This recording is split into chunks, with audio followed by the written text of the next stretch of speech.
Whenever someone asks how I found out my wife was cheating, I always say my dog told me. But let's not get ahead of ourselves. I was married to Susie for 4 years when I discovered her betrayal. I work as a hotel manager at a beautiful, family-owned hotel on the Space Coast of Florida. It's a place I've known since I was a teenager. I started working there in high school, and 12 years later, I run the place. I love my job, and one day, I dream of owning a hotel just like it. I met Susie in junior college while studying hotel management. She was studying secretarial science. We dated for a year, then got married. She landed a job at an engineering company that builds equipment for the International Space Station. We bought a house and decided to wait a few years before having kids. Our home had a spacious backyard, and I wanted a dog. Susie had no objections, but she made it clear it would be my responsibility. She would play with it, but I would be the one taking care of it. When I mentioned at work that I was looking for a dog, one of my employees told me his miniature schnauzer had just had puppies, and he insisted they be the perfect breed for me. I visited his house once the puppies were weaned. In the backyard, his wife sat on the grass, surrounded by 5 tiny, energetic pups wrestling with one another. None of them seemed to notice me, except for one. A little black pup saw me, left his siblings, and ran straight to me. He whined until I picked him up. I played with him for a while, then set him down, but he wasn't having it. He cried until I scooped him back up. "Looks like he picked you," my friend's wife said with a smile. That settled it. I brought the little guy home and named him Sisko after the commander of the space station in Star Trek, Deep Space Nine. That night, I made him a bed on the patio, but he cried and howled until I let him inside. He finally settled down on one of my old shirts beside the bed. 4 months, that was his spot, until he grew big enough to jump onto the bed himself. From then on, he slept at my feet. Meanwhile, Susie was thriving at work. She was promoted to executive assistant to the CEO, Paul Jennings. Paul wasn't just a CEO. He was also an engineer and head of the design department. He was around 50 years old, married, with 3 kids, ages 7, 10, and 12. His wife, the daughter of the company's founder, had inherited the business after her father passed away. The company had made millions working with NASA, designing tools and equipment for space missions. Now, they were involved in the Moon Project, something Susie constantly gushed about. "Paul is so brilliant," she would say. "He'll be remembered in history like Einstein." I doubted it. Paul was a University of Florida graduate and an obsessive fan of their football team. I had seen his office at a company Christmas party, decorated from floor to ceiling in blue and orange, filled with Gators memorabilia.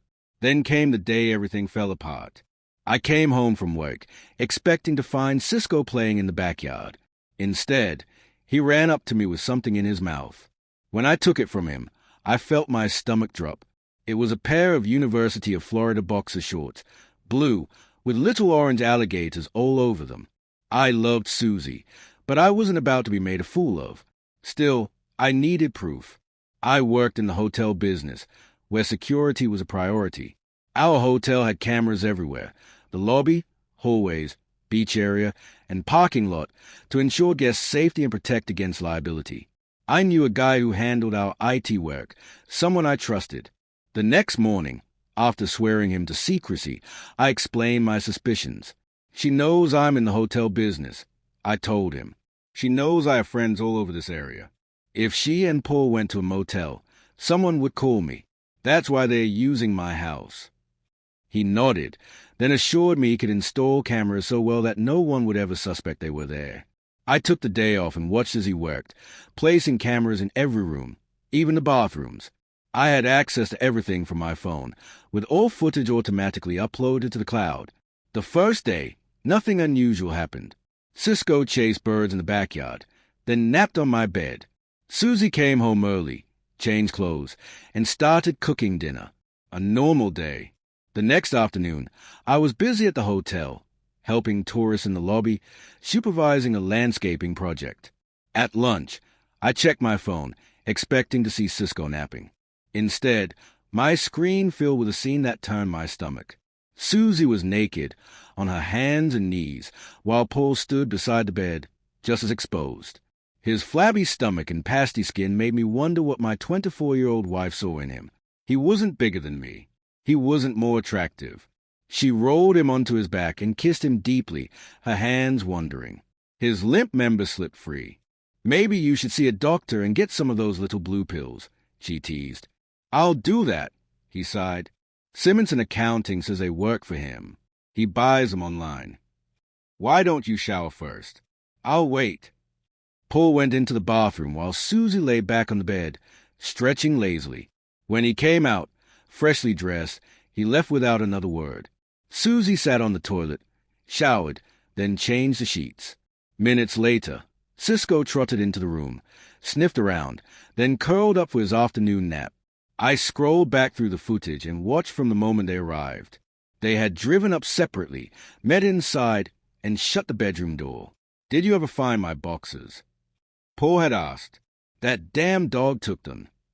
"No, but don't worry. If he did, he probably buried them in the backyard. He's always digging holes."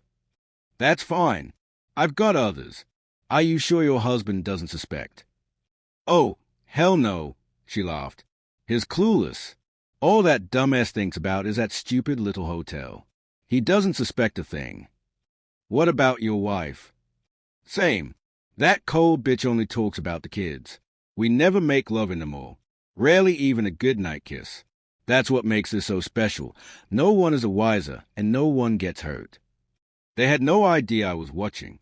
For 2 more weeks, I gathered evidence. It was always Mondays and Thursdays.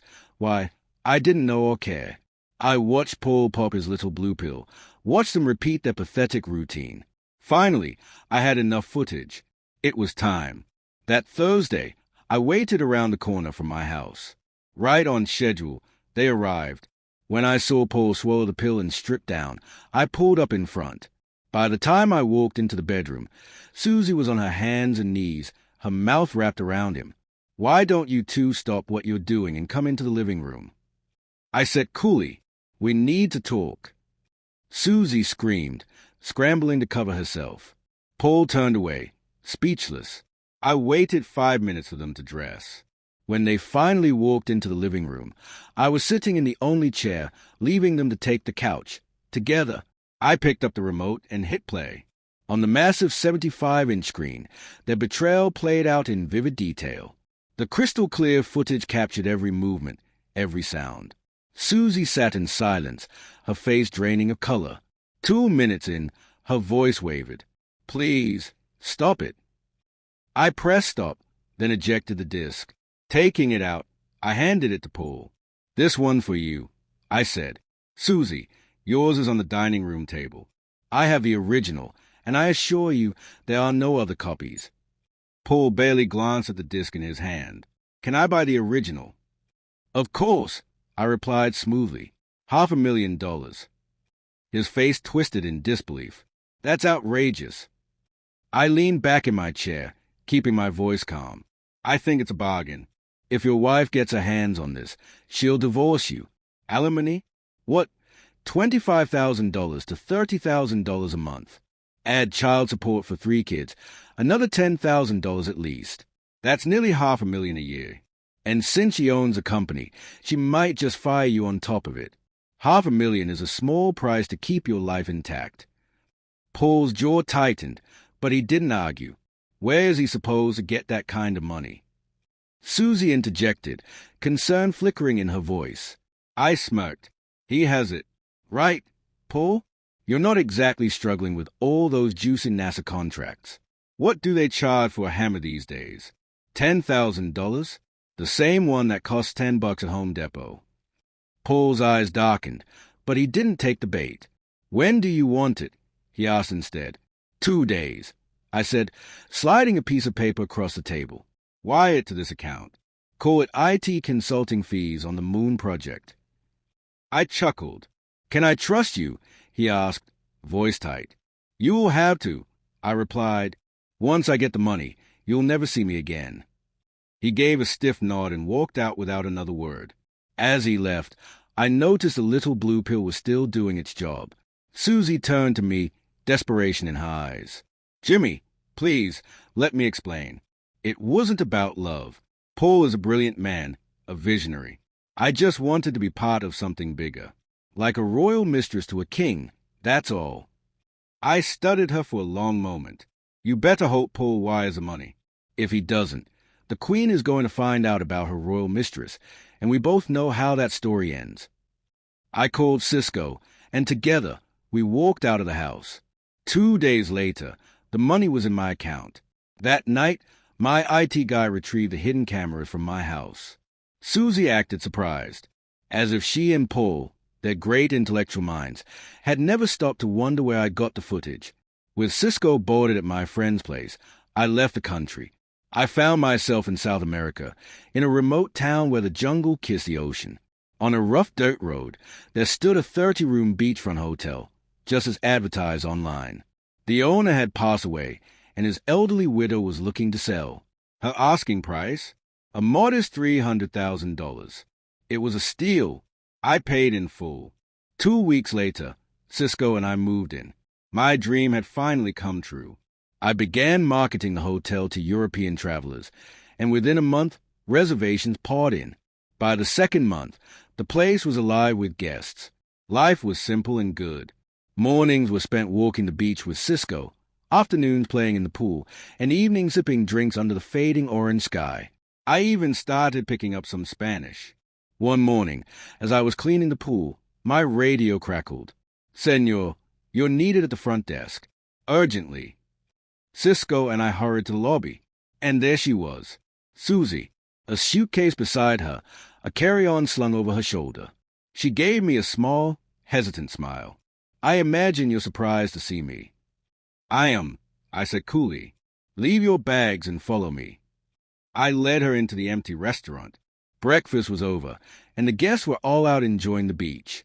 My cook brought us coffee as I folded my arms, staring at her. "No, good to see you." "No, how have you been?" I asked. "Why are you here, Susie?" She took a deep breath. "Jimmy, I never stopped loving you, even after you abandoned me. That divorce? Paul insisted on it. I still love you." I arched a brow. "Speaking of Paul, how's the moon mission going?" She flinched. "Paul's dead." I blinked. "What happened?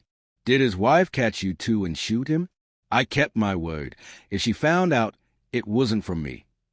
"It wasn't that," she murmured. "He took too many of those blue pills. Had a heart attack. The doctor said he should have never been taking them with his condition." I let out a low whistle. "Damn." I had to call 911. His wife found out everything. She fired me, then sold the company. I ended up working as a secretary for an insurance firm. Had to sell the house, too. This is my first vacation, and I wanted to see if we could try again. What do you say? Before I could answer, the restaurant door swung open. Greta stepped inside, tall, blonde, and impossibly gorgeous. She wore nothing but the bottoms of a black thong bikini, her sheer beach cover-up doing little to hide her bare chest. She gave me a pouty smile. "There you are," she said in her thick German accent. "Ingrid and I have been looking all over for you. We're ready for that snorkeling trip to the reef you promised us." I turned back to Susie. "I believe we're full this week," I said. "But check at the front desk. They'll find you a room somewhere in town. Jose will give you a ride." She sat there, speechless. "Have a good life, Susie." I stood, and Greta slipped into my arms, pressing a soft kiss to my lips. Susie swallowed hard. Who is that?" "Someone looking for a meal ticket," Greta asked, tilting her head. Susie's brows knitted. "Eh, what?" "Not important," I said, running a hand through Greta's golden hair. Ingrid was waiting in the lobby, Cisco at her feet. Together, we walked toward the beach, the midday sun warming our backs. I waded through the breakers, lifting Cisco into the boat. He loved the ocean. I never saw Susie again, and I didn't regret it.